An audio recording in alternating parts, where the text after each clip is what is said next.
My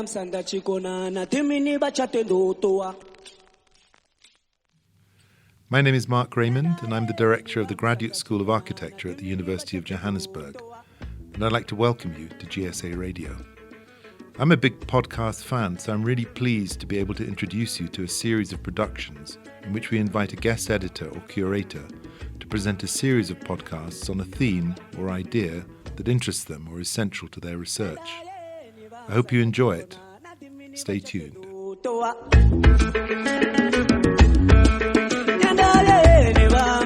Hi, my name is Njabulo. Welcome to Black Magic.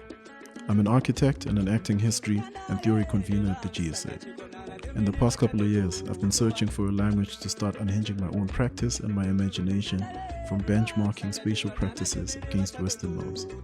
Using music, archives, and mobility, the next 3 episodes will explore other ways of making and thinking about space that are not institutionalized and are often silenced when we talk about space.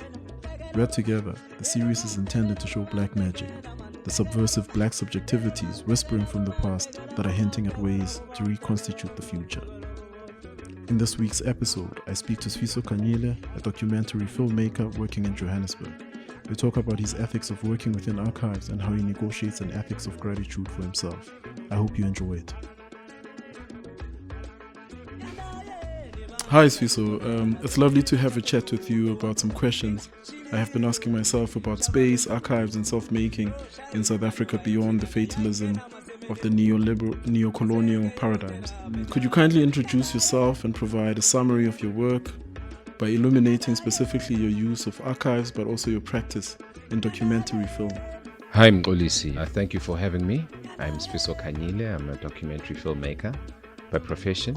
I also work as an archive researcher, looking at mainly video archives from both newsreel archives and film archives. My work concerns itself with history and memory, the social conditions of people currently and how that connects to our history. And yeah, I also make art projects and music videos. As someone who works with archives, what are the kind of ethical questions you ask yourself about effectively working with parts of other people's lives, especially as it relates to their histories and their memories? In the last couple of years, I started sharing some of the pieces of archives I find sort of publicly, mainly on my social media platforms, in my Instagram account.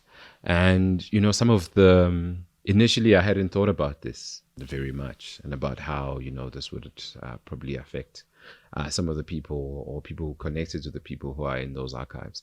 And it felt like a rude awakening when recently, a lot of it has been positive in that I do find family members who then start to connect the dots, these histories about, people in their families that, certain parts of their lives that had been kept private in their families that they didn't know about. So seeing family members tag themselves and say, uncle so-and-so, auntie so-and-so never mentioned this part about our family history. I'm proud of this. This is really empowering. Sort of makes me proud, but I often also think about the sort of darker aspects of the people's private lives and what that mean then for people who are connected to them. And as someone who has access to this piece of history, what does it mean for my responsibility? And then it's been a fascinating experience in that the initial response was obviously excitement and feeling a certain power that I could do this. In real time, you can see how your work has actually affected someone else. And that kind of work is very exciting. But then it also becomes scary when you realize that you've actually revealed parts of people's lives that they actually wanted to bury. It's interesting that you use this. You use bury as your closing statement. What do you think is the place of burying the past in terms of thinking about history, but also the history of South Africa? Because our history has been tied up with this idea of kind of forgetting. How do you then negotiate it going forward, reflecting on your experience via social media? Yeah, so it's come with, I guess, an equal fascination in that having worked with archives, you can be exposed to a lot of dark history, Some of the images apartheid brutality and, the township violence in the 90s, what was happening in Sharpeville, and maybe even 1996. I think to some degree you get sanitized to those brutalities, and truth becomes a currency, right? In that there's this pursuit for truth, and you want to share truth, and you look at the society around you and you realize that people have forgotten about where we come from and what it took to get to where we are. And so you start disseminating and releasing these pieces of archive, and you realize that there is value in forgetting. The new South Africa has been founded on forgetting. And I think I see the necessity of having gone through that process through the work that I do, because some of it is really debilitating. It's stuff that opens up a lot of wounds and brings up more questions than it does provide answers. And I think then, as someone who does have access to that kind of history, one needs to exercise caution just about how and when you can put the stuff out. It's not always very easy, and you won't always get the timing right. But what I do is try and find opportunities in terms of commemoration. I mean, commemoration is a big thing in South Africa, and we've kind of found a way in which we create little pockets of history, right? So when we think about certain people, about certain events, about certain images, we create days for it, and on those days we get to reflect on a particular history. And if you pay attention, you'll find that in my social media pages, I usually find those moments to share that history, because there's already a conversation happening around that thing, that event or that historical figure. And so this becomes easier, a bit more palatable for me to put it out, knowing that it's already in the public consciousness. That's interesting that you're talking about these commemorative moments. I've been grappling with something I read that Achille Mbembe says about like the commemorative, and he proposes that the commemorative moment is really about like kind of silencing, a silencing of the past, but also creating these regimes of silence, How do you then grapple with this idea of like kind of like a debt, a historical debt that the archive reminds us of? So by that I mean there's like the land question in South Africa specifically, right? So, and occasionally when we go back and remember through these moments, we remember of that past, right? So how do you grapple with the realities that there's kind of like a real debt that like the archive or the kind of commemorative moments are also trying to silence? So how do you deal with those moments for yourself? This is often a very difficult one for me, in that I spoke about timing a little bit earlier, and for me it really is just about what kind of at the moment seems socially acceptable to introduce to the public. As I said, some of these images portray a really, really dark history.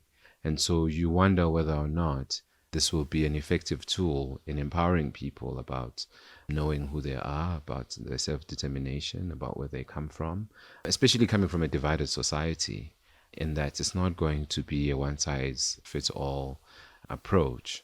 There are people who are going to welcome it positively because it adds to the search. But I think for many of us, we've sort of embraced the idea of South African nationhood, and as far as like the 1994 project is concerned. And having embraced that means then whatever archive you introduce that reflects or contradicts your reality, if you start asking difficult questions with the archive, then that creates disharmony. And whether or not this is your objective. And so going back to the activism space, is this your mission as an archive researcher or as a film maker, as a storyteller, to kind of continuously have these disruptions about perceived notions of who we are? And so for me, that gets very interesting, but it's a space for me where I'd like to always exercise caution, because I've seen the reactions and I've seen how to some extent it can be disempowering. And that maybe we need to create special vehicles or avenues for the dissemination of these images and these archives and these histories. And so it's an interesting space, but you are reminded constantly when gazing at the archive that there is the historical debt. But as soon as you step out of that and you get and you sort of integrate back into society and be reminded of what people's aspirations are, you are reminded of the value in forgetting. That's really interesting, and just to take it in a generative direction, I've heard you talk about Saidiya Hartman's method of critical fabulation as something that has inspired your relationship with archives. Do you care to share your reading of her work and how it has come into your work? Yes, so Saidiya confirmed a lot of like ideas that I kind of held about the kind of work that I do with archives.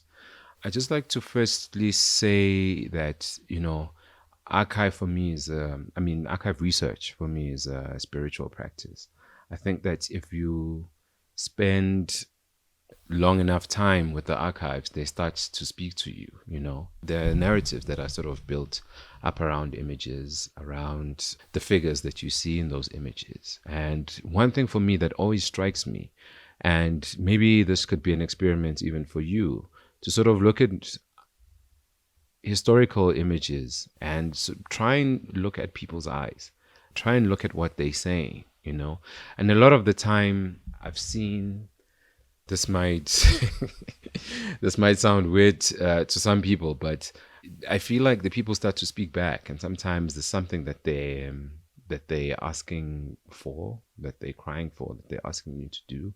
Maybe they're asking you to take them out of that context.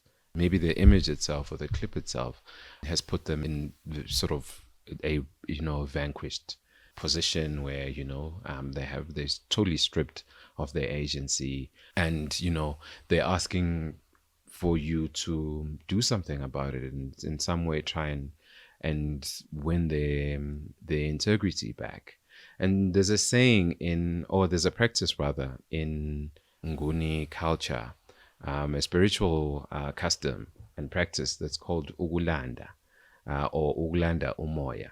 I don't know if you're familiar with this, but then when there's a person who's deceased and maybe through violent means or they were away from their place of safety or home, they'll fetch a specific tree and they'll go and fetch the spirits of this person to bring them home.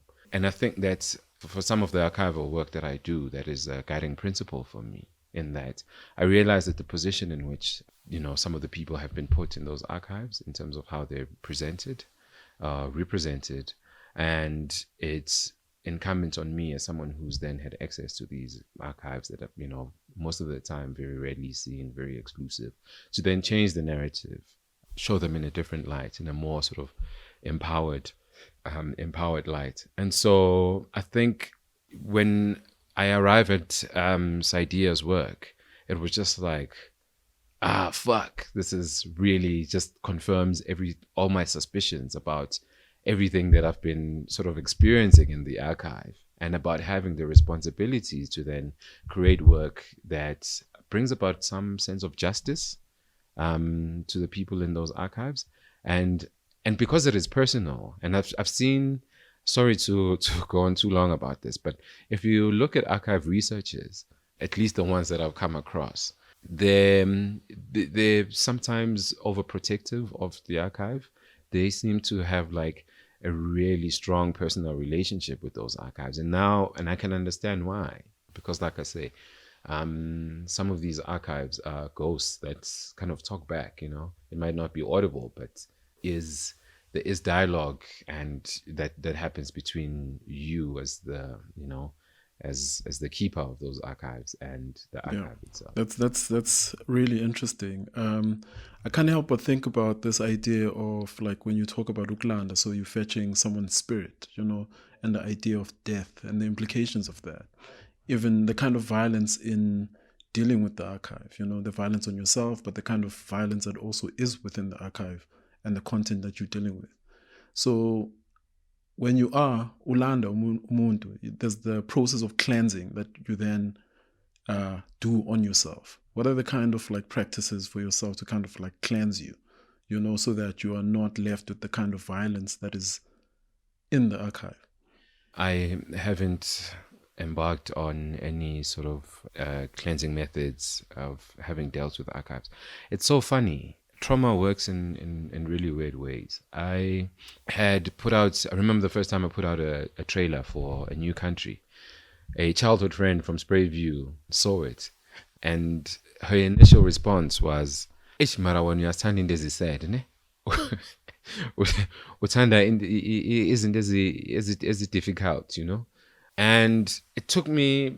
I didn't want to respond immediately because I really wanted for what she said to kind of like distill and really process what she had just said. But I was taken aback. But it really put me right at the center of the trauma, because I started thinking about all the violence that I've encountered in the digging, in the archives, in making A New Country, for example. A lot of the footage that came out of the township battles in the 90s, some atrocious, despicable images that I wouldn't wish for anyone to see that I saw. And so she says this thing, and then it starts to percolate that, oh shit, actually, even in my previous film, I dealt with a lot of violent images, violent imagery of our history and of our past that I hadn't even thought about outlets to process, to deal, and to cleanse myself of that violence. It's something I'm thinking more about now, especially now that I'm a parent, and thinking more about just because it just sort of formed part of my ecosystem. This is something I was doing and it was work that I was really excited about, but I never actually thought about the implications. I'm thinking about the implications now, and I'm thinking about, I guess, the limits, but also in the one thing that I've started embarking on is the pursuit of evidence of Black joy during apartheid. I'm actually working on a project now called Black Joy Under Apartheid, and it's really just to find evidence of joy, of moments of clarity, of empowerment, of happiness, of agency in the archives of Black people in South Africa, because we're constantly confronted with this dark history.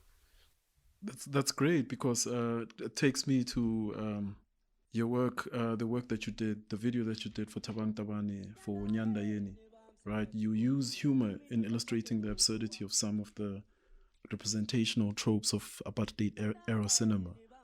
These are then juxtaposed with pleasure. Can you share some of your thinking in juxtaposing the traumatic and the pleasurable in light of what you've just said?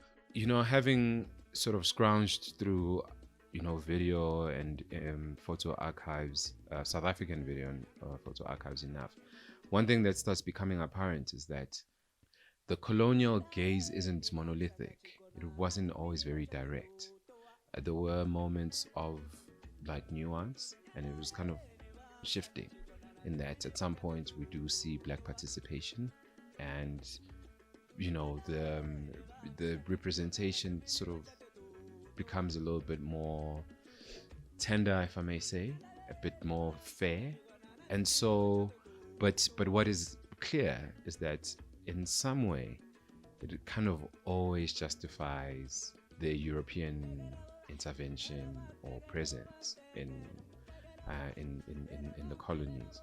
And so, for me, it's really just about disrupting that, knowing that these images were created for a specific function. Ultimately, one, they move away from the ethnographic. There's a point where they move away from the ethnographic to, I guess, as I said, with a bit more Black participation. But a lot of it is kind of like reductionist. It's minstrelly, and so there's a wealth of all of that image or imagery that cannot be used because the objectives were very clear. And the only way I feel we can use them now is if we repurpose them for other means. And I think I'm taking liberties there to say I will take this work that was meant to represent us in a particular light for a specific end and sort of turn them on their heads, and then kind of also almost connect to the idea of Ugland, to say that the people and the faces in those images are associated with certain names maybe the colonial era filmmakers, ethnographic photographers, that kind of thing, to say, you know what, actually, if it's associated with a different name and it's treated in a different way, it then has a new meaning. And so that is very important for me, to say we're not just bringing out these archives to present them back and say, hey, this is evidence of what we looked like in 1912 in the villages, but what more can we do with this? There constantly needs to be like a culture of like sampling and remixing of these images to create a sort of more self-defining representation of what blackness is and black people are, or black history is. Yeah, that's a great way to look at it. And what is your most recent memory of like that kind of like rupture with the past, like something that disrupts the kind of imageries we've inherited from that time? What is the most recent thing that kind of like illustrated to you, outside of your own work, this kind of break with the past? I think it happens now and then where, a new image would emerge from the archive. I'm just trying to think of the specific, but also what I really like about this work is that you can also, in the familiar, find new pieces of information. Some of the work that I do, and I realize that people are concerned with specific events, specific people. They never really question if there's an image of Mandela and say Sisulu and 10 other guys. Chances are they'll be like, oh, this was Mandela in 1960s with Sisulu. People won't actually question who's that, who's the other guy on the left. And then you'll find that the people in the images have their own stories. It might be Apim Da, it might be people who were part of the ANC Youth League then, let's say this is the 40s, and who then went on to start the PAC, for example. So this happens a lot in my work, where even with stuff that is actually quite familiar, but there's always like pieces of like little trajectories that take me to other places. So I'm just trying to think about it outside of my work and trying to think of public examples of what you're asking me about. It will come to me. It will come to me. Cool. You're welcome to come back to it. All right, yeah, and something that I've also been thinking about, right? Like, is music is quite central to kind of like in all the documentaries that I've seen that you've done. Like, you kind of use music almost as another dimension of the storytelling. So can you speak briefly about like your kind of relationship with music, but also the relationship you see between the visual, but also the sonic? So it's funny because I've been thinking about this quite a lot recently. I recently turned 40, and it's kind of it's a bit of a landmark birthday, and I was just thinking about my life. I've always had such a really strong affinity to music. I have a really strong relationship and strong connection to music, and I was thinking about where this started. And my earliest memory of like the strength of that relationship is actually through my older sister, who in the 80s used to listen to all these Anita Baker and Whitney Houston records. But there was a way in which she listened to the records. She used to sit right in front of the speaker and sort of like hug her legs, and really trying, in a way, she was kind of absorbing what Whitney Houston was trying to convey. And so just seeing someone experience music that viscerally, that deeply, did something for me as a 7-year-old, And I think then I started using music as a tool for expression, one, but also secondly as therapy. I use music as therapy a lot. I could have like a really messed up day, and I turn on gangster rap and just everything changes, right? So I've got like this phantom bravado that I've just now borrowed from whoever I was listening to at the time, and it just like completely alters my day. So music comes intuitively to me, and I always create space for it in my life, in my work, and I often think about how far I can stretch music, what I can do with music. in my films, notice that, music kind of like plays a central role. And I always try and create some level of consistency with the music in terms of like the sound and tonality of the film from a sonic perspective. That's the relationship with music. And then it's interesting. You talk about like this kind of viscerality, which is like about the body, and then you kind of like there's the difficult work of kind of like putting together the thought process of the film, right? Like, which is the film process, the script, and the long process of putting it together, and then there's the what you call the intuitive process.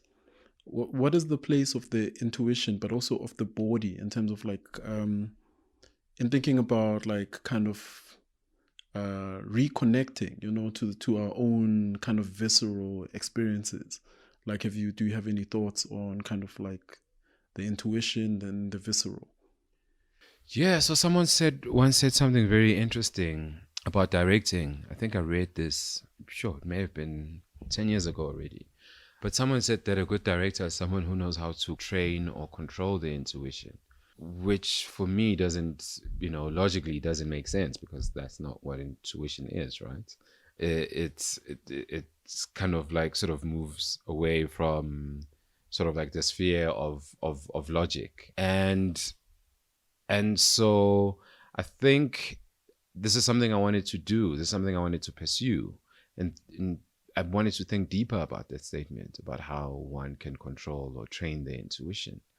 And I found that there's a lot of past experiences that we carry with us that we're not always often ready to deal with. And we always find other means of expression for these past experiences. And sometimes it might not be something that's happening consciously. You might find that, you react to things in a particular way. But I sort of made it a project of mine to think about this deeper, to say, how do I bring in all of me? So there's a constant push and pull in which I interrogate the intention more than interrogating the thing that I'm doing. I interrogate my positionality more than the subjectivity. So for me, it's also just about that, about constantly. It can get arduous, but you constantly think through and interrogate your position about why you want to portray things in a particular way. What are your own politics? What is your, how does your economic or social standing feed into your narrative, and into your perspective? Why do you want to talk about it in a particular way? A lot of time people talk about my films, they in criticizing my work, especially A New Country, with that, but it might be a little bit too highbrow for audiences for in the township. Why did you choose the people that you chose? And I think that there's a way in which you can have a conversation without, how do I do this, without shortchanging yourself, without lying or fabricating who you are as a filmmaker, as a thinker, and being completely honest about where you come from in terms of like spheres of influence, and then still trying to deliver truth. It's something that I've thought about, that I've been battling with quite a lot, and I'm thinking that my next film should be different, and in many different ways. But I guess in answering your question, for me it comes with like a heavy interrogation, about my positionality, about my intention, but just like really going back and forth and seeing whether or not what I might think is intuition is actually just me living out my privileges, my sort of biases, because there is that as well. And especially in the kind of work that we do in film, it could easily turn into propaganda, And so to constantly interrogate that sort of puts you in a better position to create, I guess, better work. And in thinking about this idea of like a kind of play between the intuitive and intellectual, I've been listening to your mix, the Mirrors Music to Make Films Too, which is kind of like a collage of like different voices, but also different sounds from like apartheid-era music and film. Kind of like that becomes like kind of like a collage of, I don't even know how to like place it in terms of what it is, but it's kind of like sounds of that time, you know. And you've mentioned that like in terms of your DJing, it's kind of like a mode of thinking, right? What are the things that you're thinking about, like using that like mirrors music to make films too? What are the kind of things that you were thinking about? What are the kind of relationships that you were stitching together? Music to make films too was born out of frustration, funny enough. To make a film takes on average 2 years to make a documentary, you know, or maybe even minimum. It might take you longer. And I think also, you know, having these ideas for films in my head, having these images in my head with the sort of archives that I've seen, with all of like the imagery and the stories that I've come across, there was, I think, a point where the stuff just needed to get out of my system. And I often think about how I can actually incorporate some of these archives and some of this music that I really enjoy, that the songs in themselves are great stories about our country. So you have all of these stories within you that sort of want to sort of like bustle out, but you don't have a lot of avenues to get them out. And I just found myself one night, I was actually sitting in my lounge here thinking, I'm going to make a mix, but I want to tell a story with this mix. I want this mix to feel and sound like a film, or, you know, feel like a film in the experience of watching a film, of say watching a movie, you know, or maybe even documentary. And I remember one of the first things that I did, it was an experiment, was putting the Steve Biko interview that it did with the German TV against the music from A Clockwork Orange, the film, the theme song. And I did that, and it sounded incredible. It was like, hey, I've got my film. Only this time it's, you know, it's an audio story or documentary. And then I started experimenting more with that kind of stuff, to be like, can I find songs that tell a story about the people, their struggles, and their experiences, without even the words explicitly saying this is what we're going through. And I just started sort of piecing those songs together, and I'm really proud of that work. You know, it came out of an experiment, but I think I really sort of tapped into something that was cohesive, but also kind of, I think for me, taught me what can be done with music and film. You can actually transport mixes into like films. Like you can, in the same way that people use sampling in music, can be done with films. You know, a lot of the times when people think about scoring films, it's just about like adding music to the images. They don't think about music as a storytelling element within the film. And I think for me, that's really important, to start thinking about stretching music a little bit further in our storytelling. Yeah, that's thanks, Fiso. I really enjoyed the mix, man, and it's something I constantly return to, and I would recommend all our listeners to tune in. And in conclusion, what are the kind of lessons, like in terms of image making, right? Like, and kind of like producing these like black subjectivities, or kind of like extracting them from these archives that are not intended to kind of like have any kind of dignity or they objectify the black people in terms of how they represent it. I've been thinking about like the heritage buildings all around Johannesburg, you know, and these kind of antagonistic relationships they have with kind of like the new people that occupy them, you know, post early 90s, late 80s and early 90s so-called white flight from the inner city. Thinking about your own kind of like dealing with the archive, at least the film archives. What are the kind of ways that you think opportunities that architects can use to kind of think differently about the way they look at those buildings? Sure, that's a very interesting question, because I think, in as much as there's the psychic violence in the archive, I think to some extent there is that psychic violence of those buildings, you know, and how they are so obtrusive in the sort of like spaces that they occupy, whether in their preservation or even in their neglect. There's always something that to me comes across as something has to be done about this building. We either have to occupy it and we completely alter it, or remove it, or just find a way in which there could be harmony between the building itself and the people.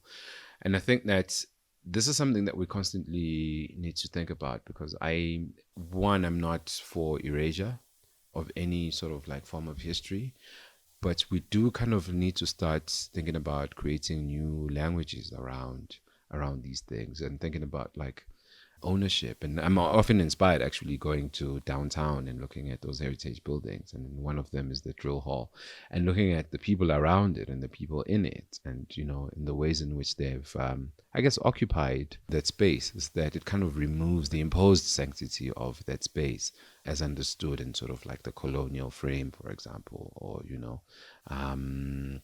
and starts to lessen it, and it removes the halo around the space and sort of makes it blend with the environment that it's in now, and the people that are there. And I think similarly, and this is why I'm inspired by the work of people like Khalil Joseph and Arthur Jafa, is that in that there is a quest to sort of make the mundane spectacular, make the spectacular mundane in dealing with like Black subjectivity on screen, in that they'll take a really harrowing piece of like archive, maybe an image of like slavery, and put it next to like a dancing body in Brooklyn. And so for me, it's really just about meshing concepts, but especially the concept of time, because I think time is a currency here in dealing with buildings and dealing with memory and dealing with archive. And so therefore, for me to kind of like decontextualize it and stripping it of its power and putting it in a different context, for me starts to give it a new meaning. And I think that we need to give the buildings new meaning, we need to give the archives new meaning, and that it's easier for us to even interact with them because they're so familiar. Yeah, that's a great answer, and I'm sure most of us architects will have a lot to think about. Sifiso, thank you for your time. It's always incredible to have conversations with you about this stuff. Thank you so much. Thank you for having me. This was a great conversation.